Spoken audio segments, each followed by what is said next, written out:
تو کرم ہے سجے بسا تیرا کہیں سنتا ہی نہیں ماننے والا تیرا سربراہ عرش والے تیری شوکت کا علم کیا کرنے اس رفا حرش کے ارسانے کرے گا تیرا ہماری حضرات خلیفے کے ساتھ میں آپ کے پیارے محبت میں ایک بہترین سی تقریر کرنے کے لیے ایک مہمان کو دعوت ہوگا جیسا کہ آپ جانتے ہیں ہمارے اس گھر کے نور میں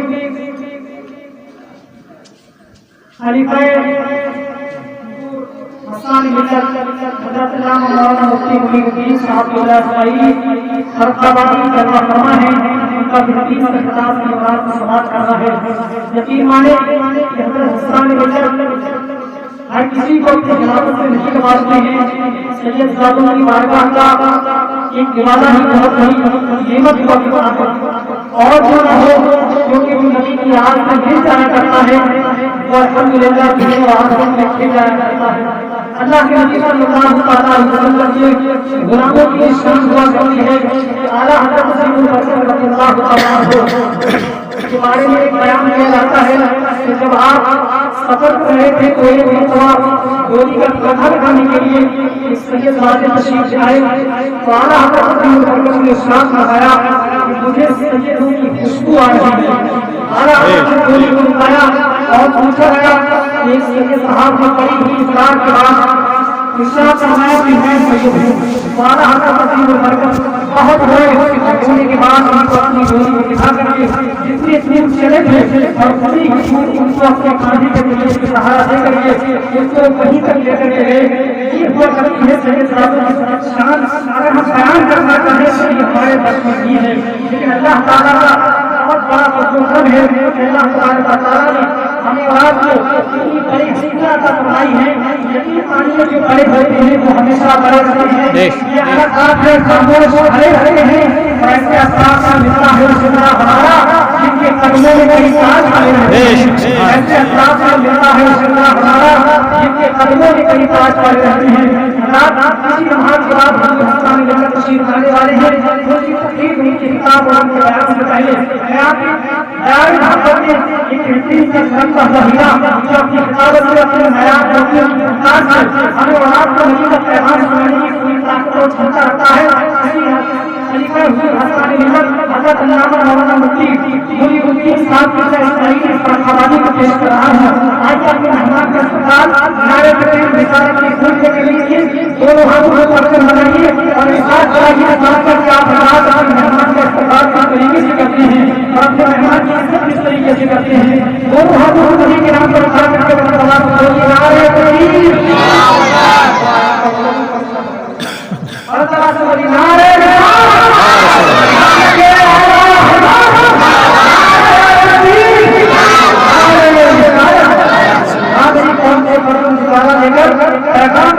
کوئی نرالا لے کر ہم نے سوال جگانے نظارے حاصل تو ان کو جگانے ہماری کا حوالہ دے کر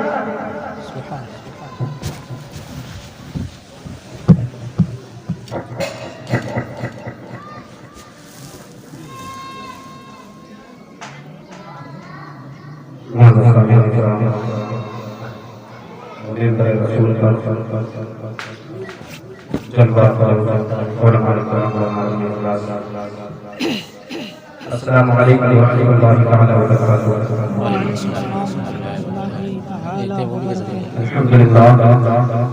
الحمد للہ رب العالمین والعاقبۃ للمتقین والصلاة والسلام على رسوله الكريم اما بعد اعوذ باللہ من الشیطان الرجیم بسم اللہ الرحمن الرحیم وتوبوا الى الله جميعا ايها المؤمنون لعلكم تفلحون صدق الله العظيم وصدق رسوله الكريم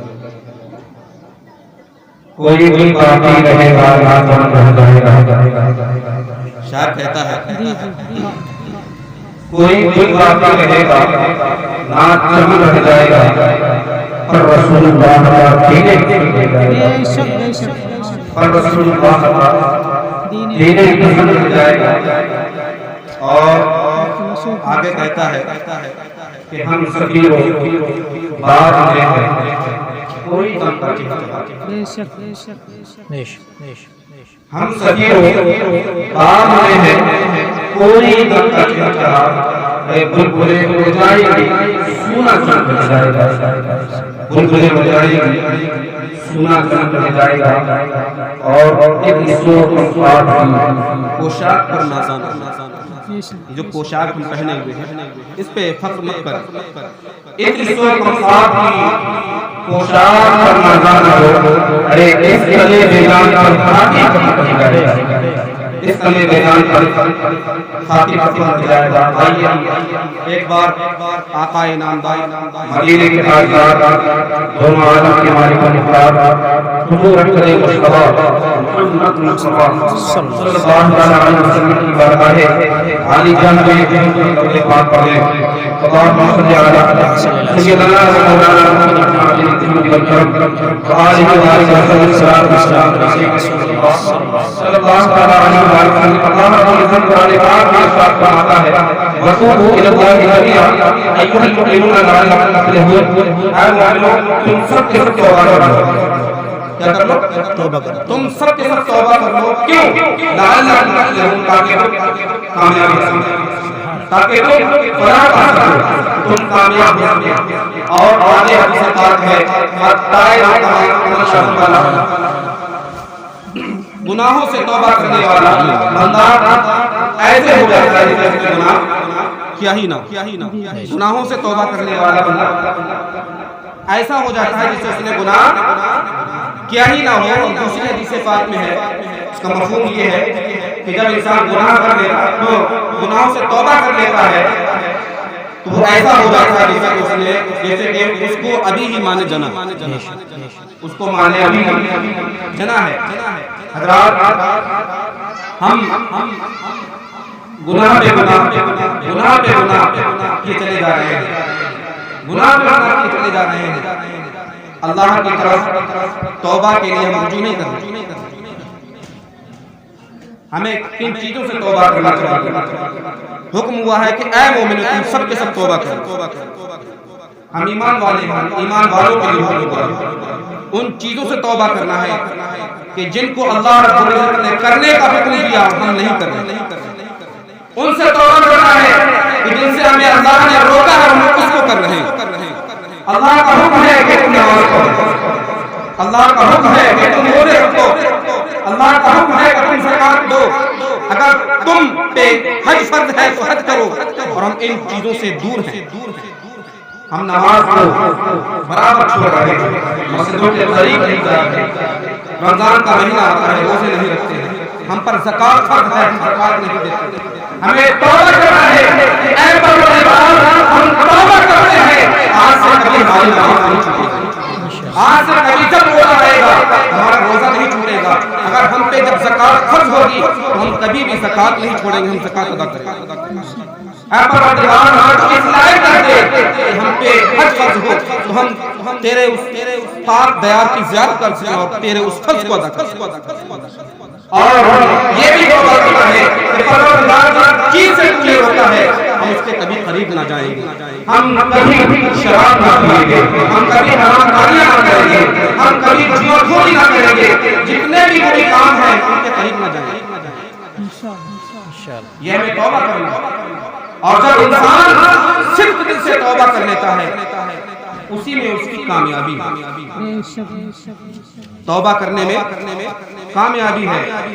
ہم کتنی بھی دولت اکٹھا کریں، دولت کے پیچھے دوڑ لگائیں، کچھ بھی کریں، اللہ نے اس میں کامیابی نہیں، کامیابی کس میں ہے؟ اللہ فرماتا ہے لعلکم تفلحون، تم سب کے سب توبہ کر لو، لعلکم تفلحون، تاکہ تم کامیابی حاصل کرو، تم کامیاب ہو۔ اور آقا علیہ الصلوۃ والسلام حدیث پاک میں فرماتے ہیں کہ ہر وہ بندہ جو اپنے گناہوں سے توبہ کر لیتا ہے وہ ایسا ہو جاتا ہے کہ اس نے گناہ کیا ہی نہ ہو، پیچھے تمام گناہ اس کے مٹا دیے جاتے ہیں، تمام گناہ اس کے مٹا دیے جاتے ہیں۔ ایک واقعہ ہے حضرت عیسیٰ علیہ السلام کے زمانے میں ایک بہت بڑا گنہگار رہتا تھا، اتنا بڑا گنہگار تھا کہ رب قدیر کی طرف سے حکم ہوا کہ اے موسیٰ اس کو بستی سے نکال دو، اس کو بستی سے نکال دو، کہیں ایسا نہ ہو اس کی وجہ سے تمہاری بستی تباہ و برباد ہو جائے. اللہ اکبر. تباہ و برباد ہو جائے. حضرت موسیٰ علیہ السلام نے اس شخص کو اپنی بستی سے نکال دیا. وہ دوسرے قریہ میں دوسرے شہر میں جا کے رہنے لگا. پھر کہ موسیٰ اس بستی سے بھی نکال.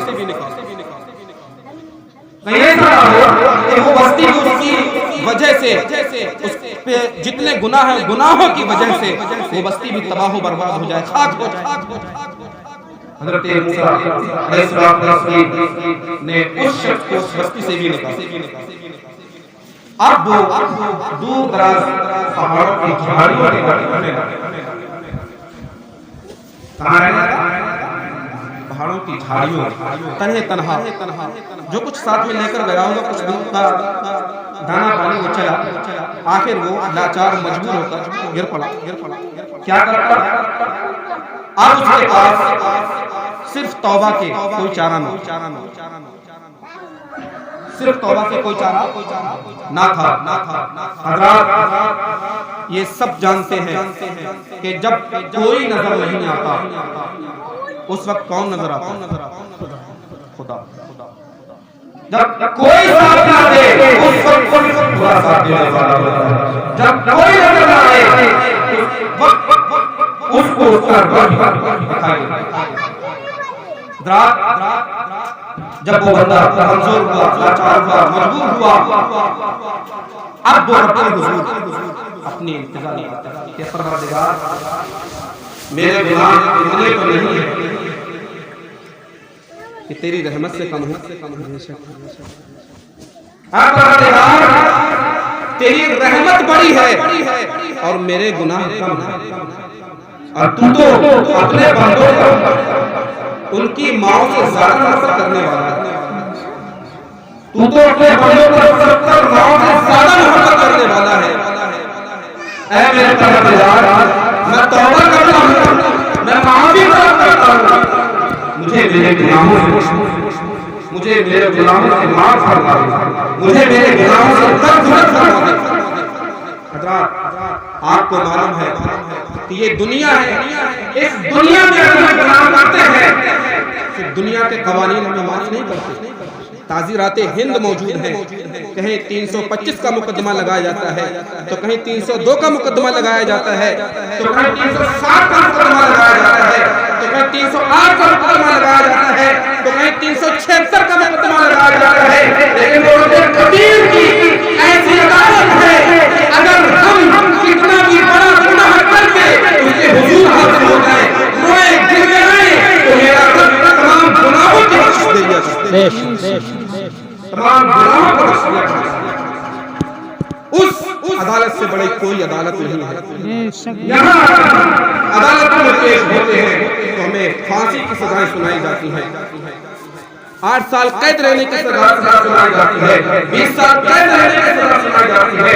لیکن قرآن کا بندہ اگر رب کے حضور اپنے گناہوں کو لے کر اپنے رب کے سامنے پیش ہو جائے اور عاجزی سے انکساری سے روئے گر جائے تو اس کا رب قریب کو معاف فرما دے گا. اور معاف کرنے کے بعد صرف اس کے گناہ نہیں بخشے گا, اس کے درجات بلند کرے. اللہ اس کو اپنا ایسا طرف بنا لیتا ہے, ایسا طرف بنا لیتا ہے اگر وہ جس کے لیے دعا کر دے تو اس کی دعا بھی قبول ہو جاتی ہے. یہاں تک کہ اس کا وہی حال ہوا اس شخص کا. اس واقعے میں ایک بات اور ذہن نشین ہمارے ذہن میں آئی کہ اگر ہم گناہ کرتے ہیں, جیسا کہ اس واقعے سے پتہ چلا وہ گنہگار, اس کے لیے حکم ہوا کہ اتنا بڑا گنہگار ہے کہ اگر یہ بستی میں رہے گا تو ہماری بستی تباہ و برباد ہو جائے گی. پتہ چلا کہ اگر ہم گناہ کرتے ہیں تو ہمارے گھر بھی گناہوں کی بدولت تباہ و برباد ہو. اور ہم کامیابی کہاں ڈھونڈ رہے ہیں؟ گناہوں میں. دن با دن گناہ بھی کر رہے ہیں اور اسی میں ڈھونڈ رہے ہیں کہ ہمیں کامیابی یہاں ملے. نہیں میرے بھائیوں, اے اللہ کے پیارے بندوں, اے آقا علیہ السلام کے چاہنے والوں, اگر تمہاری کامیابی ہے تو وہ اپنے گناہوں سے توبہ کرنے کے بعد رب کے حضور حاضر ہو جاؤ, اس کی بندگی کرو, اس کا ذکر کرو, اس میں تمہاری کامیابی. اور کہیں کامیابی نہیں ہے۔ وہ بندہ جب رب کے حضور روتا ہے، گڑگڑاتا ہے، فریاد کرتا ہے کہ پروردگار کاش آج میں گنہگار نہ ہوتا، اپنے گھر پہ ہوتا، اپنی بستی میں ہوتا، تو آج میری خدمت میں میرے بچے بھی ہوتے، میری بیٹی بھی ہوتی، میرے ایسا اقربا بھی ہوتے۔ حضرات اللہ رب العزت کو رونا اس کا اتنا پسند آیا کہ اس کے پاس جنتی فرشتے متشکل کر کے اس کے پاس حاضر کر دیے اور وہ تمام اس کی خدمت میں لگ گئے، اور اسی درمیان میں اس کی موت ہو جاتی ہے۔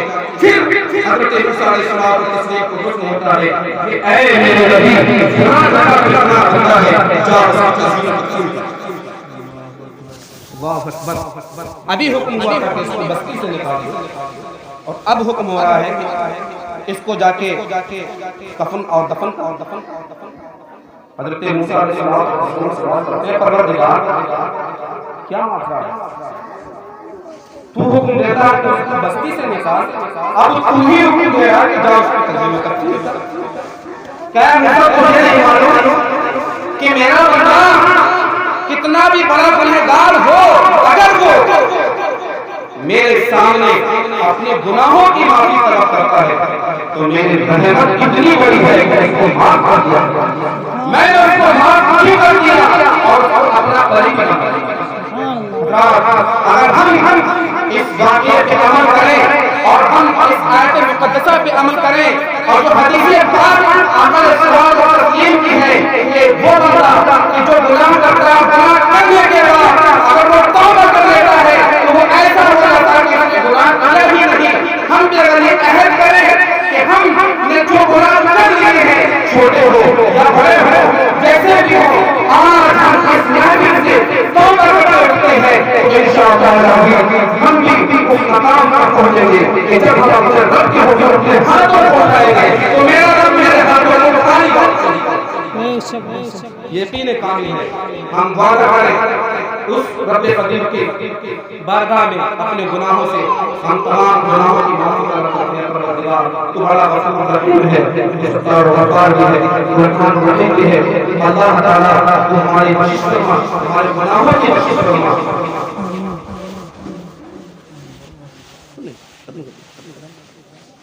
انشاءاللہ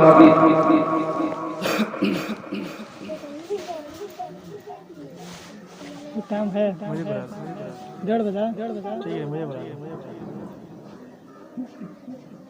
انشاءاللہ پھر کبھی موقع ملا تو انشاءاللہ پھر گفتگو ہوگی ہمارے قاری صاحب پڑھ دو، بول دے قاری صاحب پڑھ